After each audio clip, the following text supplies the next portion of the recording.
Restore Life, guys. Restore Life, our longevity formula. It's actually one of our newest product. Tineturn on niya yung Circ1. Bossing, pakibura na muna. This is a very, very breakthrough product. The active ingredient, guys, isa sa mga active ingredient ng Restore Life is called resveratrol. Okay, ang resveratrol is the active ingredient in red wine. Red wine. And they found out, these are very, very historical.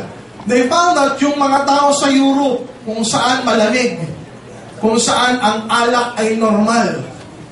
Diba? Tanghalian pa lang, nagre-red wine na. Merienda, red wine. Dinner, red wine. Before going to sleep, red wine. Bakit? Malamig. Yung alak, nagpapainit ng katawan. They found out yung mga tao sa Europe, red wine ng red wine, pag tumanda, lean. Hindi mataba, lean. Okay, what else? Pag tumanda, normal ang blood pressure. Pag tumanda, mahaba yung buhay. By what? Mahaba yung buhay by 35% as compared to the people in US.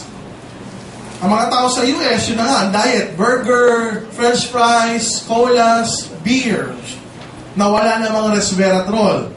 So pag tumanda yung mga Amerikano, obese, overweight, mataas ang cholesterol, may cancer, may diabetes, may high blood. Samantala ang mga European, mas mahaba ang buhay ng 35%. Wala silang makitang pagkakaiba in diet, kundi red wine. Kasi ang mga European, mataas din sa cholesterol ng diet, steak. Diba? Mga steak, T-bone, sirloin, diba? Cheese, mataas sa cholesterol yung mga yan. So they both have high cholesterol diet, Americans and Europeans. Pero ang Europeans pag tumanda, payat. Ang Amerikano pag tumanda, obese. So wala silang makitang difference other than red wine. And when they found out ang active ingredient ng red wine, resveratrol, true enough, when they tested sa mga organisms, okay, iba't ibang living organisms pare-pareho humaba buhay by 30 to 60%.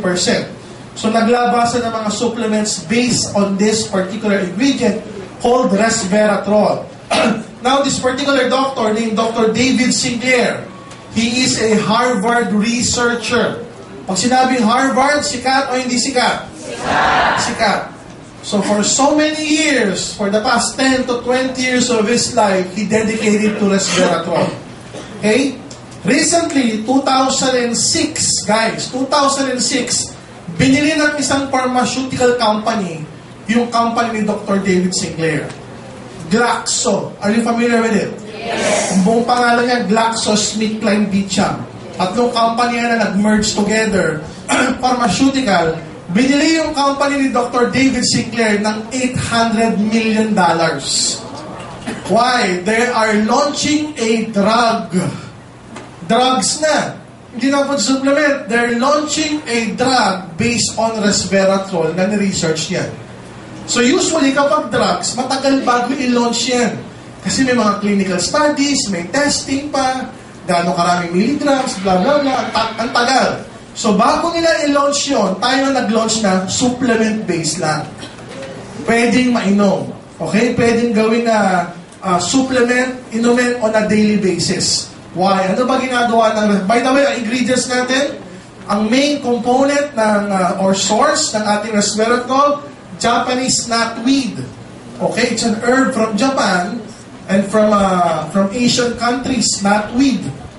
Ang tawag doon. Premium red wine extract, grape seed extract, concentrated red wine powder. You might be seeing, Doc, may red wine powder.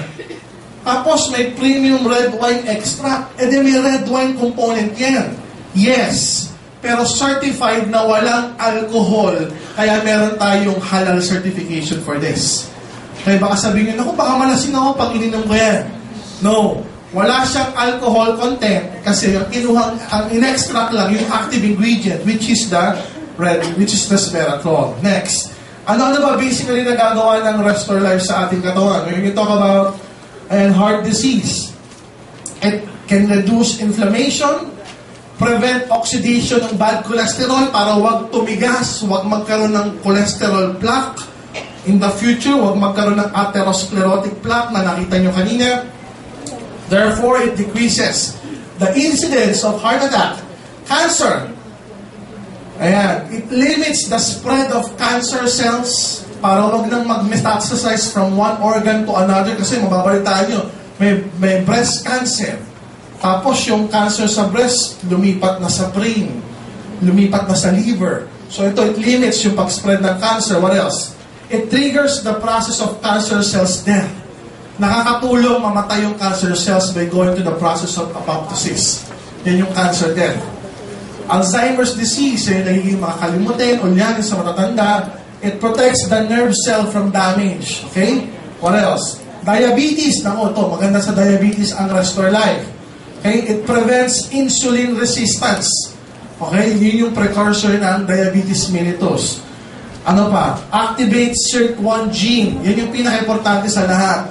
Why? Ano ba nangyayari kapag na-activate yung SIRT1 gene? Nare-reverse yung aging process. And when it reverses the aging process, lahat na ng sakit nare-reverse. Kasi yun naman ang manifestation ng pagtanda. Nung bata ka naman, wala ka namang arthritis. Nung bata ka, wala kang diabetes. Nung bata ka, wala kang high blood. Nung bata ka, hindi mataas ang cholesterol mo. Nung bata ka, hindi ka ulyanin. Nung bata ka, wala kang cancer. Pero nung nagtandaan, doon na nagkaroon ng manifestation ng kung ano-anong sakit. With the activation of SIRT1 gene, nare-reverse yung aging process, thereby reversing all of the diseases that you have. Okay? So it's also a good supplement.